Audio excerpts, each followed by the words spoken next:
Un'operazione, che abbiamo visto la Regione Sardegna pensare a stanziare questi 30 milioni di euro e in cambio ricevere una quota di circa il 9,25%, ma una quota irrisoria come tu mi insegni. Simbolica, una quota simbolica. Si siedono ad un tavolo per non partecipare, si siedono ad un tavolo dove si decide senza poter contribuire a quelle decisioni.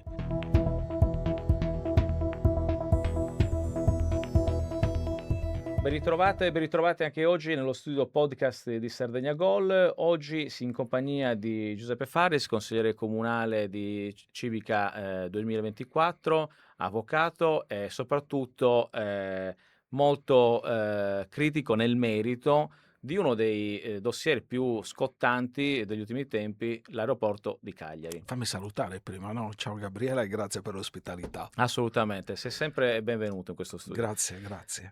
Quindi stiamo parlando di questo dossier, l'aeroporto di Cagliari, che visto da diverse angolazioni sta riscontrando tantissimi coni d'ombra. I coni d'ombra che sono dati dalla mancanza di trasparenza e soprattutto dalla oggettività dell'operazione. Stiamo dando un aeroporto che comunque produce tanti utili, che funziona, a un fondo privato. Ha senso? L'operazione nel suo insieme non trova nessun riscontro favorevole. Questa è un'operazione che non vogliono i lavoratori dipendenti della Sogher. È un'operazione contrastata dagli organi di controllo della stessa Camera di Commercio. Il Collegio dei Revisori dei Conti ha espresso un parere contrario. Gli organi giurisdizionali che sono finora intervenuti, la Corte dei Conti ha espresso un parere preventivo manifestando anche lì contrarietà, netta contrarietà a questa operazione.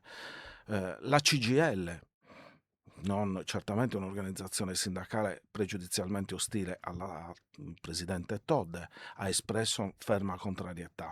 Quindi la domanda è: chi è che vuole effettivamente questa operazione? Tu per esempio lo scorso 8 giugno, nel corso dell'ultimo consiglio comunale, hai, diciamo parlato di, scippo, nella regione Sardegna e diciamo che un po' hai richiamato all'idea di potenziali, diciamo, anche basisti, diciamo, locali pronti a, diciamo, sostenere questo scippo. Esattamente a chi ti riferivi, insomma, se puoi magari, precisarlo? Credo di essere stato abbastanza intellegibile, ma mi ripeto senza problemi di sorta. Ho detto in consiglio comunale che questa è un'operazione già vista. Ho evidenziato che raramente, quasi mai, la Sardegna è stata spogliata dei suoi beni da chi veniva dall'esterno. Quando questo è accaduto c'è sempre stato qualcuno che già stava dentro casa nostra che ci ha accompagnato fuori dalla porta. Questa è un'operazione in cui la cessione avviene per il tramite della Camera di Commercio. Quindi chi ci sta accompagnando fuori dalla porta è la Camera di Commercio di Cagliari. Però è singolare perché noi stessi abbiamo intervistato già qualche anno fa il presidente, della Camera di Commercio Maurizio De Pascali sul tema e, aveva affermato che non ci sarebbe stata nessuna vendita, nessuna fusione, nessuna privatizzazione. Ma cosa sta succedendo? Sta succedendo quello che lo stesso De Pascale ha illustrato poi successivamente, cioè a dire che la Camera di Commercio perde il controllo dell'aeroporto Cagliari-Elmas, favorisce un'operazione di fusione tra i tre aeroporti per il tramite della costituzione di una holding all'interno della quale la stessa Camera di Commercio e la Regione Sardegna, che pagherà la modica cifra di 30 milioni di euro per entrare, saranno in una posizione minoritaria. Questo è quello che sta accadendo. Si stanno privatizzando non solo le società, si stanno privatizzando gli utili. Ricordiamo per chi non è, diciamo, molto ferrato in materia, un'operazione, che abbiamo visto, la Regione Sardegna pensare a stanziare questi 30 milioni di euro e in cambio ricevere una quota di circa il 9,25%, ma una quota irrisoria come tu mi insegni. Simbolica, una quota simbolica. Si siedono ad un tavolo per non partecipare, si siedono ad un tavolo dove si decide senza poter contribuire a quelle decisioni.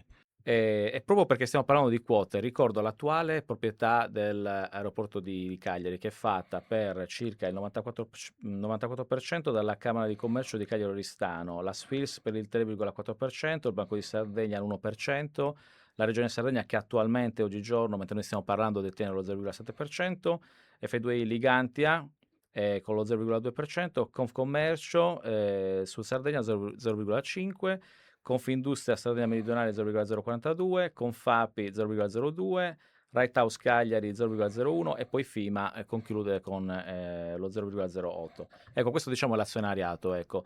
Con la nuova diciamo operazione che si sta andando a delineare, che cosa succederà esattamente di Che tutte avremo un queste fondo di investimenti che deterrà la maggioranza della holding e conseguentemente il controllo su tutti e tre gli scali. La chiamano con una espressione non priva di fascino, un'operazione di integrazione industriale, cioè ci vogliono far credere che solo tenendo sotto un unico controllo tutti e tre gli scali sarà possibile realizzare delle politiche più favorevoli per il territorio. Ci vogliono cioè far credere che l'interesse del privato, quindi l'interesse del fondo, che per sua natura deve ottimizzare gli investimenti e ci mancherebbe altro, l'interesse del privato possa coincidere con l'interesse del pubblico, possa coincidere col fatto che noi avremo dei trasporti più efficienti, avremo maggiori destinazioni, avremo dei costi minori, i turisti potranno scegliere l'isola come loro destinazione, gli imprenditori potranno venire qui ad insediare le loro imprese. Però c'è un tema proprio sull'aspetto della coincidenza tra, interesse privato e interesse pubblico. Faccio un passaggio proprio visto che anche la CGIL recentemente e soprattutto gli operai e gli operatori della Soglia hanno imbracciato le braccia, lo scorso maggio. Un dato che viene, subito da, analizzare: un'impresa, specialmente un'impresa che gestisce un aeroporto, ha come voci di costo principali quella sulle risorse umane. Visto che viviamo in un mondo di digitalizzazione, automazione, la cosa che mi viene subito in mente è: ma vuoi vedere che nel momento stesso in cui questa operazione prendesse veramente corpo, si inizia a tagliare il personale, quindi ci troveremo probabilmente ad avere una nuova avvertenza anche molto più, gravosa di quella che ci stiamo vedendo recentemente. Invece no, cosa accade? Accade che viene già incaricato un nuovo amministratore dell'aeroporto di Cagliari Elmas che ha già lavorato, manca a far la posta, col fondo di investimenti in altri aeroporti, si insedia a Cagliari e andrà a percepire degli emolumenti tra i 3 e 4 volte tanto quelli che percepiva il suo predecessore. C'è molta attenzione nei confronti delle risorse umane, Gabriele, non ce n'è poca. Interessante, sì, però chiaramente stiamo parlando dei vertici, non sicuramente della, passatemi il termine, manovalanza, ecco. Invece a livello comunale la cosa che sembra più, diciamo, singolare è che comunque si parla di aeroporto di Cagliari-Elmas, il consiglio comunale sembra avere avuto un ruolo assolutamente marginale, addirittura, la richiesta di dibattito che hai firmato anche tu, ha visto, presentata addirittura a settembre 2024, è stata discussa praticamente la settimana scorsa. E nel corso anche dei lavori hanno partecipato l'assessora regionale ai trasporti Barbara Manca e lo stesso presidente della Camera di Commercio Cagliari Oristano Maurizio De Pascale. Esponenti, uno della Camera di Commercio, l'altra dell'esecutivo regionale, che dopo i lavori, specialmente dopo il tuo, hanno lasciato l'aula. Sono molto impegnati. È questo secondo te il modello di confronto democratico che una situazione di questo tipo, diciamo, meriterebbe? Sono molto impegnati, sono entrambi molto impegnati. Il dibattito avviene con questo ritardo anche perché non si riusciva mai a fissare una data utile, a condividere una data utile con le loro agende, ma lo sappiamo, ripeto, sono molto impegnati entrambi. Però diciamo che, è abbastanza singolare che alla fine uno dei principali, protagonisti di questa vicenda non segua fino alla fine i lavori. Diciamo anche che c'è una mancanza di rispetto istituzionale. Per esempio, sempre rimanendo nel perimetro della diciamo, stiamo parlando fino ad ora dei come dire, degli apocalittici. Pensiamo a quegli agli integrati o ai sostenitori degli integrati, che sono tanti insomma. si parla sempre del fatto che no, il privato è meglio, è migliore del pubblico, può dare un boost per lo sviluppo dello scalo cagliaritano. Però faccio un attimo un passaggio con te, pensando per esempio che la SEA, la società per azioni e esercizi portuali che gestisce aeroporti molto più importanti come Milano Linate e Milano Malpensa, ha un capitale sociale ad oggi detenuto per la maggior parte dal Comune di Milano, Sì. 54,8%, seguito da 2i Aeroporti, 35,7% e F2I, 8,6%. La Puglia fa lo stesso e quindi perché la Sardegna, con un aeroporto che invece produce utili, funziona, si vuole diciamo cambiare questo paradigma, ecco. Sì, ma il tema è esattamente questo. Uhm, Noi abbiamo una infrastruttura sostanzialmente controllata dal pubblico, pressoché interamente controllata dal pubblico come l'aeroporto Cagliari-Elmas, che non solo genera utili, ma che nel corso degli anni ha visto una costante crescita di passeggeri e di destinazioni. Solitamente si privatizza qualcosa che non funziona, si privatizza qualcosa che fa perdere risorse finanziarie, si privatizza qualcosa, quando si è costretti a portare avanti politiche di riduzione del personale. La singolarità di questa operazione consiste proprio in questa circostanza, che qui invece si stanno andando a privatizzare degli utili, Mh-mh. si stanno andando a privatizzare delle infrastrutture che funzionano, infrastrutture peraltro che sono state realizzate nel corso dei decenni con un enorme dispendio di risorse finanziarie che provenivano dal pubblico. No, assolutamente, insomma molto singolare. E pensando diciamo alle risorse, che poi molto spesso la politica parla di problemi di risorse, non ci sono mai soldi, non ci sono mai fondi, però poi andiamo a vedere tecnicamente per quanto riguarda la protezione del diritto alla mobilità dei sardi, secondo alcuni calcoli costerebbe, visto che alla fine da poco anche le principali low cost hanno diciamo espresso i propri malumori per la famosa addizionale comunale per il trasporto, si sta parlando di circa 34 milioni di euro, una cifra tra l'altro confermata dalla stessa presidente della regione Alessandra Todde e l'assessora Barbara Manca.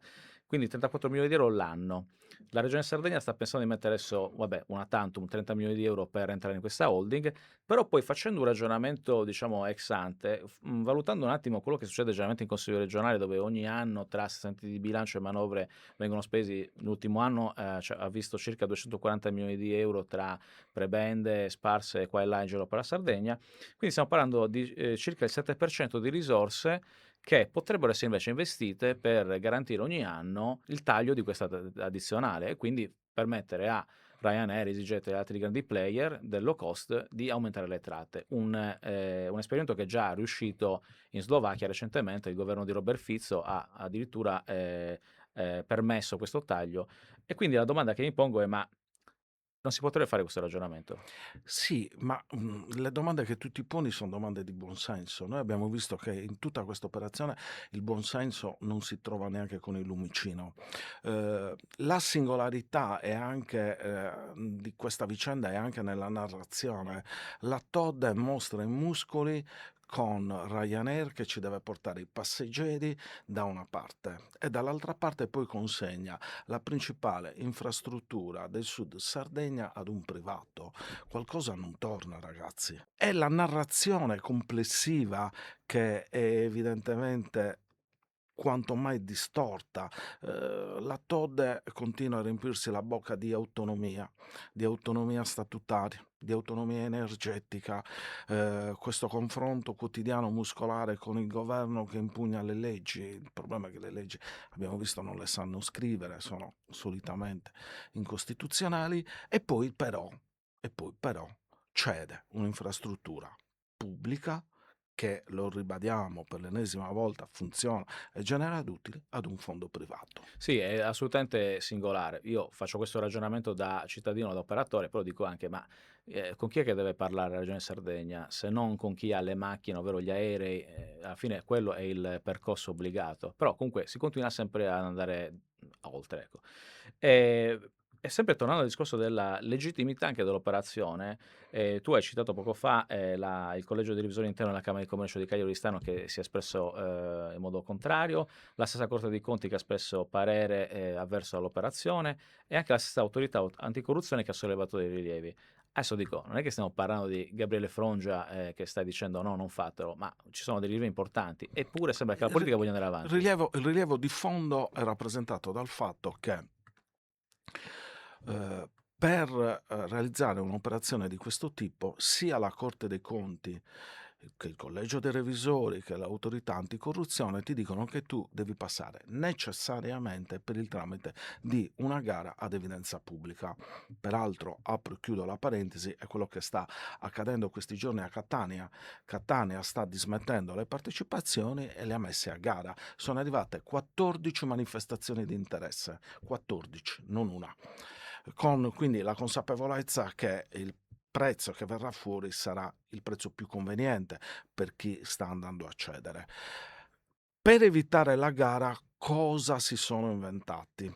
Si sono inventati l'infungibilità dei soggetti, cioè loro dicono: noi quelli con cui possiamo dialogare sono solo quelli che hanno le mani sugli aeroporti di Al Olbia e di Alghero. Olbia e di Alghero, quindi sono infungibili. Ma il concetto di infungibilità non attiene a chi gestisce quegli aeroporti, perché tu ti stai già prefiggendo a monte un obiettivo che rende quei soggetti infungibili. In realtà tu devi verificare qual è il tuo vero obiettivo. In secondo luogo, può una camera di commercio come quella di Cagliari e Oristano, che ha quindi una missione limitata sul piano territoriale, andare a ipotizzare che il suo interesse possa coincidere con quello di chi sta ad Alghero ed Olbia?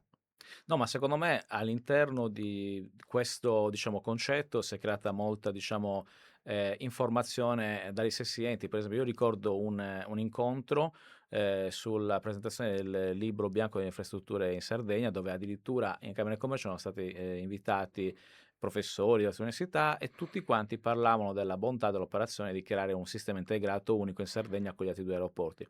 Però giustamente alla fine credo da operatore che fosse una costruzione per sostenere questo progetto. Ma il sistema integrato, se è controllato dal pubblico, ha un senso, ma se è controllato da un privato, ha un altro senso. Cioè il punto è sempre lo stesso. L'interesse del privato in questa operazione non è l'interesse del pubblico. L'interesse del privato, lo ripetiamo perché è fondamentale, è quello di massimizzare i profitti. Non gli interessa Cagliari, non gli interessa Alghero, non gli interessa Olbia, gli interessa massimizzare i profitti. L'interesse del pubblico è un altro. L'interesse del pubblico è un interesse di carattere sociale, è un interesse per l'economia del territorio, è un interesse per la facilità di noi sardi di poterci spostare verso il continente o all'estero. È la facilità che deve essere resa per il turista che vuole decidere di venire in Sardegna, non di venire ad Alghero o ad Olbia o a Cagliari perché il privato decide che può destinarli, magari con degli accordi con degli altri imprenditori privati sul territorio, può destinare dei flussi dei passeggeri con preferenze ad Alghero a discapito di Olbia e di Certo, rate Cagliari. più, avvantaggiose insomma, a scapito di altre che magari Sono potrebbero essere logiche che non certo, possono stare di mercato, certo. insieme, sono logiche contrapposte, sono logiche in un caso mai come in un caso come questo, manifestamente agli antipodi tra di loro. Eppure è un tema che non sembra destare grande scalpore. Per esempio io ricordo, altre situazioni che sono capitate durante la scorsa legislatura, per molto meno qualcuno, insomma si è ritrovato con, insomma dei processi in però tornando al discorso dei tempi, no, la giunta regionale recentemente ha, pubblicato questa delibera, sul famoso term sheet, indicando un termine, Diciamo che cos'è il term sheet. diciamolo. Il term sheet è un accordo preliminare che vincola le parti solo a svolgere delle attività. Quindi, a differenza di un contratto vero e proprio, non ha carattere vincolante sul piano giuridico se non a svolgere determinate attività. È un atto preparatorio, è un atto in cui si manifesta da parte, in questo caso della regione, una volontà a percorrere una strada. È stato dato come termine il 30 settembre. Cosa succederà il 1° ottobre secondo te? Diciamo che quest'operazione, deve concludersi con tutta una serie di pareri positivi e di autorizzazioni. Quindi stiamo parlando della Presidenza del Dalla Presidenza Consiglio, del Ministero Consiglio dei dei Ministri in Trasporti. giù, Ministero dei Trasporti, Corte dei Conti, e così via discorrendo. Una molteplicità di soggetti che devono esprimere un parere favorevole. Arriveranno questi pareri favorevoli? Ma Giuseppe, in sostanza, il pubblico sembra che sia, diciamo, puntato a portare a termine questa operazione, nonostante ci siano tutte queste, voci contrarie. Come andrà a finire secondo te? Ma, la determinazione della Camera di Commercio e dell'amministrazione Todd sono evidenti. Non credo che, se non intervengono per fermarli dall'esterno, loro arrestino, questa operazione. Bisogna vedere poi, non solo, come dicevamo prima, quali saranno i pareri, il contenuto dei pareri necessari, ma anche, quale sarà, la decisione del TAR Sardegna, che è stata interessata da questa operazione da parte peraltro di uno dei soci della Camera di Commercio, che è Confcommercio. E ti faccio proprio un'ultima domanda che, insomma, è un dato di fatto: ma perché l'opposizione in Consiglio regionale è così, diciamo, spenta su questo tema? Si è parlato di qualche timido comunicato stampa, specialmente da Fratelli d'Italia, però poi alla fine il nulla. Questa è una domanda che dovresti rivolgere a loro. Io, che la seguo dall'esterno, vedo che su molti temi l'opposizione in Consiglio regionale è carente. E su questi, diciamo, coni d'ombra noi la chiudiamo qui oggi. Grazie Giuseppe per essere stato con Grazie a noi, voi, grazie a sempre voi una per piacevole l'ospitalità. presenza. Grazie. E noi ci vediamo al prossimo podcast e ricordate di seguirci sui nostri canali. A presto!